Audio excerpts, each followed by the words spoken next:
अब चंद्रमोहन हमें बुला रहे हैं झाड़ग्राम से, उनके पास चलते हैं, लेकिन उससे पहले नवाब मलिक क्या कह रहे हैं महाराष्ट्र में जो राजनीति हो रही है, देवेंद्र फडणवीस जो इल्जाम लगा रहे हैं उनके ऊपर, वो सुन लेते हैं। नवाब मलिक एनसीपी के।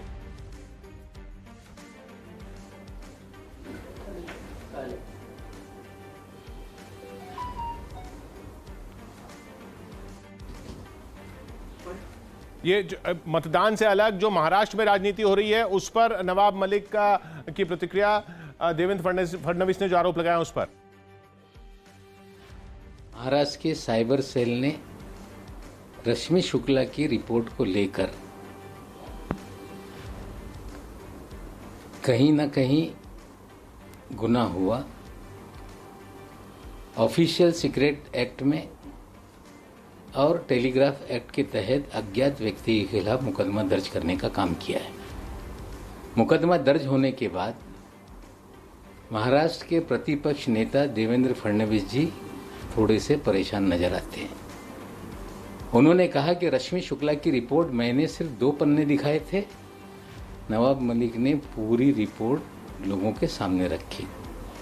हाँ, ये सच है कि पिछले कई दिनों से रश्मि शुक्ला की रिपोर्ट को लेकर वे दिल्ली में प्रेस वार्ता कर रहे थे। मुंबई में प्रेस वार्ता उन्होंने की, और जब मुंबई में प्रेस वार्ता की तो मंत्री और सरकार की तरफ से हमारी जिम्मेदारी बनती थी कि परिस्थितियों से लोगों को अवगत कराया जाए। रश्मि शुक्ला की रिपोर्ट में जब वो रिपोर्ट पेश की गई तब तक कोई भी ट्रांसफ़र नहीं हुए थे।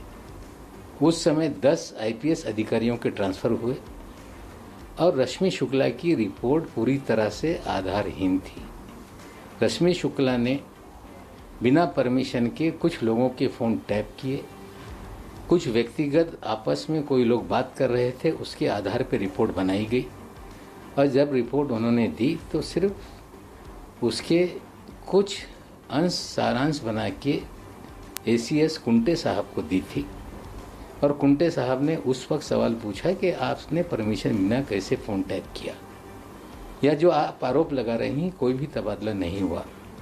उन पर कार्रवाई की शुरुआत हो रही थी।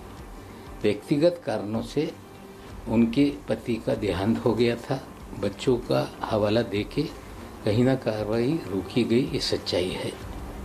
लेकिन जिस तरह से रिपोर्ट के नाम पे भ्रम फैलाया गया, सरकार को बदनाम किया गया, सरकार के मंत्री को बदनाम किया, कुछ अधिकारियों की छवि खराब हुई, निश्चित रूप से ये गुनाह है और मुकदमा दर्ज हुआ है। मुकदमा दर्ज होने के बाद देवेंद्र जी ज़्यादा परेशान हैं। नीरज गुंडे नाम का एक व्यक्ति जो देवेंद्र जी का बहुत करीबी है, जो मंत्री रहते हुए देवेंद्र जी उनके मकान पे जाते रहे, वो लगातार वर्षा में रहता था। वो व्यक्ति सीपी के दफ्तरों में रोज नजर आता था। तो ये महाराष्ट्र की सियासत